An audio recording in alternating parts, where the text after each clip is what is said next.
Hello, today I'm speaking about diet and mental well-being, and we're going to look at whether, when and what we eat on a day-to-day basis can affect our mood, and can it affect it by things like affecting our stress levels, our ability to focus and concentrate, our energy levels, and whether we feel snappy and irritated. So does when and what we eat affect our day-to-day mental well-being? And that's going to be the first part of the talk. And then secondly, the second strand is this: can diet help to prevent and or treat depression? And that's a different subject, so I'm going to deal with that separately at the end. So to start off with, we're going to talk about when we eat. Does when we eat affect how we feel, both in the short term and in the long term? Is it really important that we have 3 square meals a day? Obviously not waffles, but is it important that we eat regularly throughout the day? Well, probably the most important thing is to understand a little bit about how the brain works to see what the answer to that question is. So if we just have a quick look here, calls this a brain box. So this book helps you to understand a little bit about the brain. It says the brain sits inside your head, we hope, inside the skull, which protects it from knocks and bumps, and it's basically a bit of a wrinkly grey blob, which is quite squishy, not very attractive looking, weighs about 1 kilogram, it's about 10 apples, and as this little book says, it controls every bit of you, making sense of everything that happens. So I'm just going to do one of these lift the flap things here. Oh, if I can get my finger on that. So let's have a look here. So here's a little picture of the brain, and as you can see, it's got 1, 2, 3, 4 sections up here, and this part is the cerebral cortex, and in there we get the control of your senses, your feelings, your intelligence, and your movement. And then the cerebellum is just here, and that controls muscles and balance. And then here you get the brainstem, which controls things like breathing and your heartbeat, which you don't really think about. So up here, the cerebral cortex, there's an awful lot of stuff going on. And it says down here, fatty fat, just to remember that our brain is delightfully squidgy, it says, and that's because it's made up of 60% fat. So what goes on in our brain? Can it be affected by what and when we eat? Well, as soon as you mention what and when you eat, of course, the first thing that happens is we think of the first meal of the day, breakfast. And this can create some quite polarised views. Do we need breakfast? Don't we need breakfast? Does it affect the way we think and feel in the morning ahead? And one of the first things that people always say to me is, oh, should I be breakfasting like a king? Is it the most important meal of the day? Well, good question. And if you look at research, people often say, yes, but the research has been conducted by cereal manufacturers. Of course, it's going to show that it's important. But actually, there is, a fairly decent body of evidence that shows that if we skip breakfast, it can affect our cognitive function. That means the way our brain works, our ability to think clearly and to be able to process verbal information and things like that. And there's evidence that it can affect our work efficiency. There's also, interestingly, evidence that it can affect things like IBS symptoms of irritable bowel syndrome. And of course, if you've got symptoms of irritable bowel syndrome that are affecting you badly, that could actually impact on your mental well-being. But these two things are really interesting. The fact that skipping breakfast does seem to have an effect on how we think in the morning ahead. So it seems that as I say, from the general body of evidence, that skipping breakfast is not a great thing. That said, it doesn't mean that you won't be able to think in the morning ahead. It doesn't matter that it doesn't mean that you won't be able to get out of bed and get to work. It's just that you may not be working at full, on all cylinders. So skipping breakfast appears to have a negative impact on mental performance. It can certainly make you feel tired, and your work efficiency may go down. So there's also another aspect to skipping breakfast and its impact on our mental well-being, and that's if we look at the whole subject of weight. Now, scientists at Harvard University have done a big roundup of studies, and they say that there's some evidence that if we skip breakfast, it may contribute to weight gain in the long term. So let's just have a little look at this as an illustrative idea. If we have 400 calories at breakfast time and we have 600 calories at lunchtime and 600 calories at dinner time, that's a total of 1600 calories, which leaves us room to have snacks and drinks like cappuccinos and things to get our calories up to where most of us would expect them to be, around 2000 calories for a woman and about 2500 for a man. So if you take that model and then if you look at this model, if you skip breakfast and have nothing at all, maybe because it's out of habit that you don't have breakfast, you might be rushed, you just can't face it, or you're trying to control your calories. If you look at this, if you skip breakfast with 0 calories here and you wait till lunchtime, and then perhaps you're feeling more hungry than normal, you have 800 calories here and you maybe have 1000 calories for dinner, then that's 1800 calories a day. That's 200 more, which over time could have an impact on your weight. And interestingly as well, if you have a big lunch here, that can cause a fairly big surge in insulin, which is a hormone that's released to help bring our blood sugar levels down to normal after eating, and that can store extra calories as fat and can also make us feel hungry. And the same can happen here, and in between here and here, nothing at all could affect our cognition, as we said earlier, and in between here and here, a great big lunch could end up making you feel quite slow. You know what it's like after you've had a big celebration meal, big Christmas meal, big Thanksgiving meal, you feel quite sort of drained and not really on top form. So that could be happening here in the afternoon. So it could be affecting how we concentrate and how we feel mid-afternoon by having a great big surge at lunchtime. So that's thinking about when we eat. So having your meals spread evenly throughout the day is probably going to help to give your brain a nice steady supply of blood sugar. But it also, we need to think about what we're eating. Does what we eat and drink affect us in the short term and the long term in terms of mental well-being? And it probably won't come as any surprise to you whatsoever that these sorts of foods that are packed with sugar and fat and loads of calories are probably going to affect our mental well-being in a more negative way compared to foods like fruit and vegetables, whole grains, and a healthier, balanced diet. Not least because if we look at blood sugar levels, if we take blood sugar levels here and the time of the day here, so if this represents normal blood sugar, if we have foods like fruits and vegetables and whole grains that give us a nice, steady, stable supply of energy throughout the day, that's probably going to be good for our brain. Whereas if we have lots of fast release carbohydrates and very big meals, we could see more surges in energy levels, which could leave us feeling less than on top form in the dips. So what we eat does seem to impact on our mental well-being, certainly in the short term. So if we're thinking about the kind of foods that we could choose at breakfast, for example, we don't have to sit down to a cooked breakfast every morning. It could be something quite simple. So within a couple of hours of eating, you don't have to eat straight away, but within a couple of hours, if you can have something like just something as simple as grabbing nuts and seeds on your way out to work, or you might have a bowl of yogurt with some fruit on once you get to work, or maybe you've got time to have egg on toast or a bowl of cereal. Any of these options count, and they're not great big deals. They're something that you could probably fit into your day relatively easily if you just make a bit of extra time. And also things like smoothies and porridge, they also count. And it's just giving yourself a bit of time to think. Old Einstein, I'm sure I don't know if he had breakfast, I hope he did. Probably did.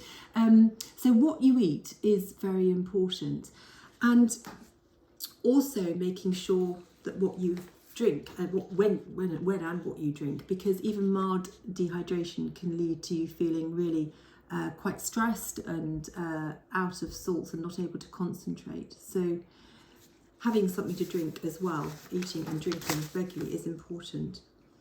And if we think about why it's important, then we need to look a little bit about our central nervous system. So we've thought about the timing of meals and how it affects our brain and what goes on in our brain. But our nervous system is made up not only of our brain, but the spinal cord, which goes down here, and all the nerves that come off of here. There are absolutely loads of nerves spread throughout our body. And what we need to do is think about what we eat in the context of helping to keep all these nerves really healthy.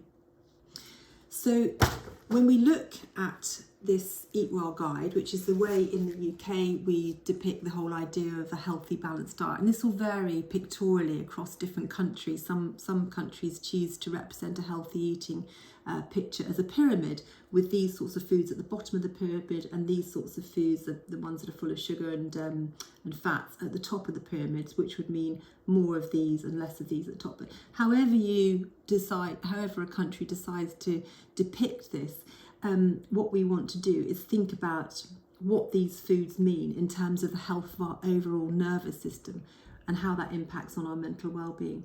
So the starchy carbohydrate foods we tend to think of as just that, oh, they're good for energy. But actually, if we drill down a little bit more and we look at what the starchy carbs mean in terms of, and their whole grain versions of them mean to our nervous system, it's very important, because these foods are giving us vital nutrients like iron, which is really, really important for keeping us not feeling tired and helping us to concentrate and helping our cognition.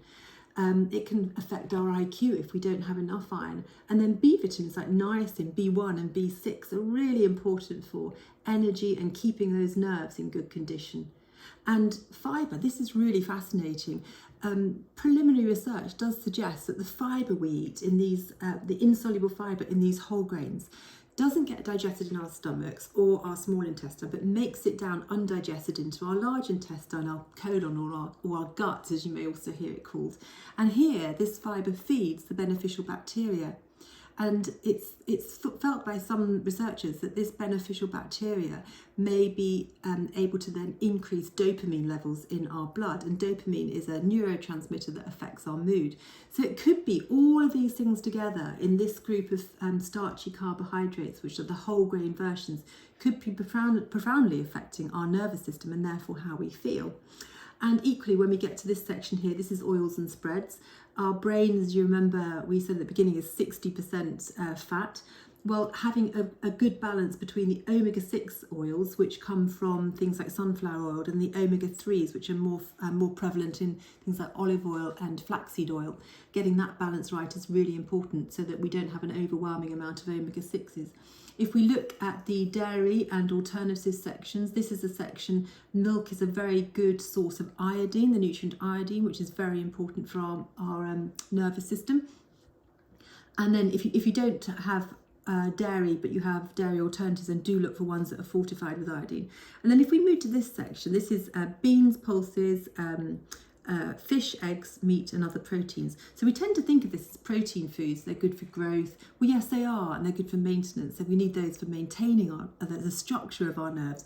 But we also need them because they as well give us micronutrients, which are crucial for our nervous system. So iron, folate, omega-3s.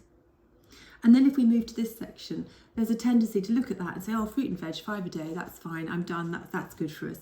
But these foods are giving us a range, again, of nutrients, which are absolutely crucial for our nervous system. So things like vitamin C, things like folate, things like potassium, and again, the fibre, really, really important for keeping our gut in good condition and possibly increasing levels of dopamine, that feel-good neurotransmitter, and antioxidants. So eating at the right time and eating the right kind of foods it really does look as though it can have an effect on our well-being in so many different ways, our mental well-being.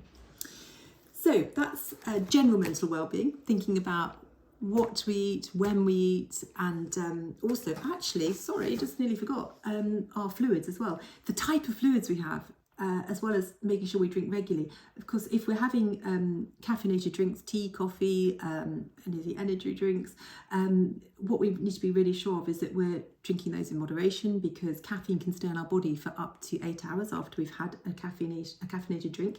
So that could affect your sleep if you're having it close to bedtime, and then a lack of sleep, an interruption of sleep, could be obviously affecting your mental well-being the following day. Tiredness and fatigue can really make us feel really pretty ropey. And when it comes to alcohol, then clearly drinking within the safe, sensible limits. So what we drink is very important as well. Right, and now I'm going to move on to diet and depression.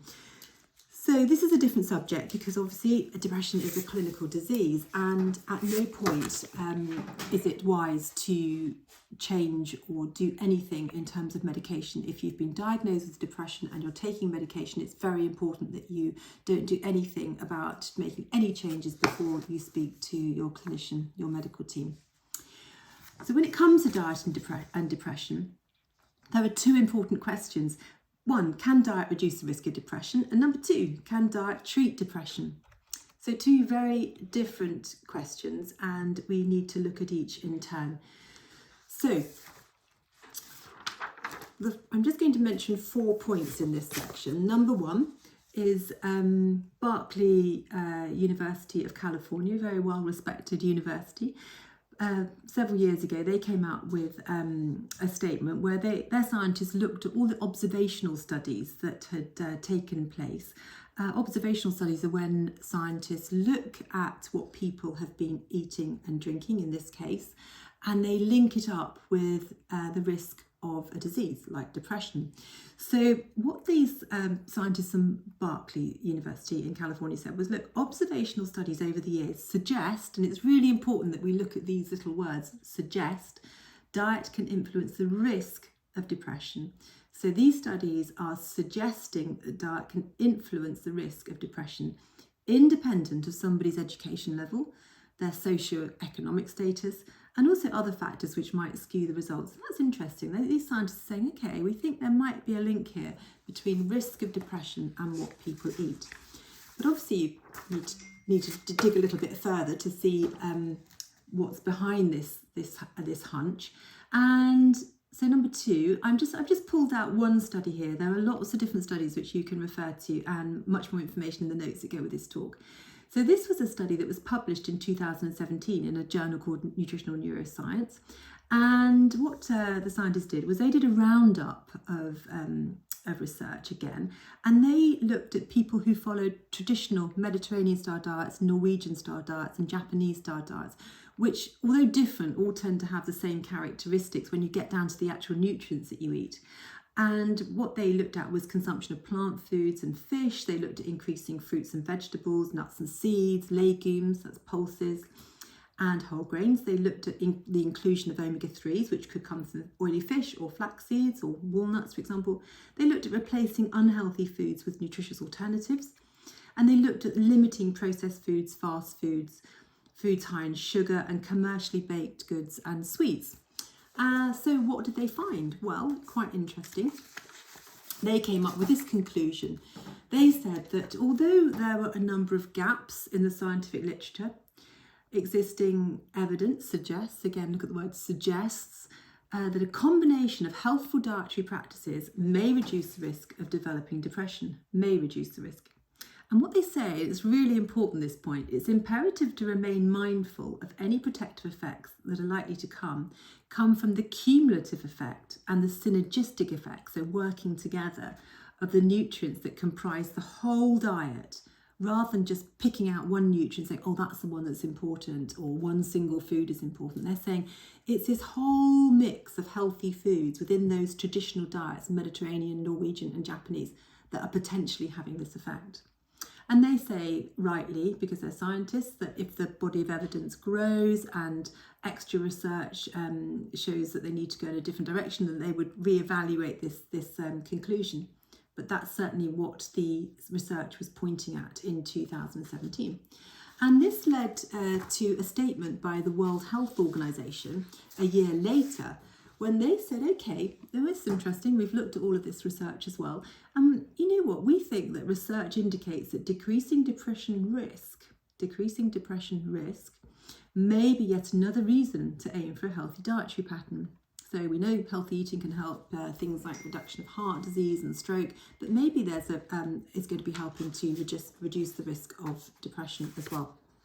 So number 4, this is where we get to the intervention studies. This is where we look at research where scientists have actually gone in, they've taken people who have been diagnosed with depression, changed their diet, and then looked at the outcome. There isn't a lot of research here, but there are two studies that I thought you might find interesting. The first one was published in 2017, and this was a trial that is dubbed the SMILES trial. It was carried out in Australia. It was a controlled study with about 67 people, and they'd been diagnosed with moderate to severe depression. It took place over 12 weeks. And approximately half of those taking part followed a Mediterranean style diet, and the other half had social support, which meant that they went in, they had the same amount of time. The Mediterranean diet, people had talks with dietitians over the period of 12 weeks, and the other half had the same amount of time, but they spoke with each other, they spoke with social workers, they played games, so they had social interaction, but no dietary intervention. And what was found was the Mediterranean diet group had reduction in depression and anxiety symptoms. 32% achieved depression remission versus 8% in the social support group. And some also experienced remission and change of symptoms in mood and anxiety. But the experts concluded, very honestly, was that they didn't know why this had happened. They said it was likely to be partly because of the Mediterranean diet, and that it was delivering a nice range of nutrients, but also, which could have been down to the gut microbiome, possibly increasing dopamine levels. It could have been affecting the plasticity of the brain, the way in which nerve messages were able to whiz around the brain. It may be reducing oxidative stress because there are lots of antioxidants in the fruit and vegetables. And it could partly be because of behavioural changes associated with planning your menu, of cooking, of shopping, that might have made people feel better too. They said, look, we don't know if these results would persist over time, and a lot more research is needed. But again, interesting piece of intervention work. And then the second study, another intervention study, was looking at the Mediterranean style diet again, and this time it was supplemented with fish oil as well.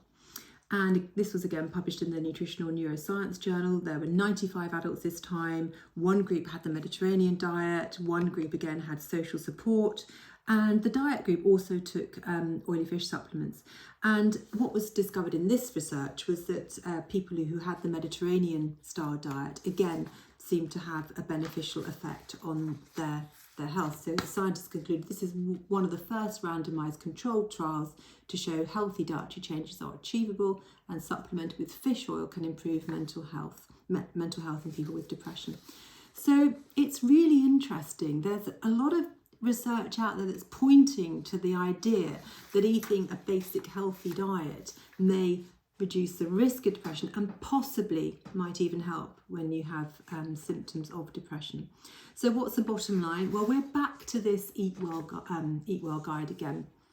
And we are left with the conclusion really that it's possible that dietary recommendations that are recognised to reduce the risk of physical diseases like heart disease, type 2 diabetes, stroke, for example, are also a way to protect our mental well-being.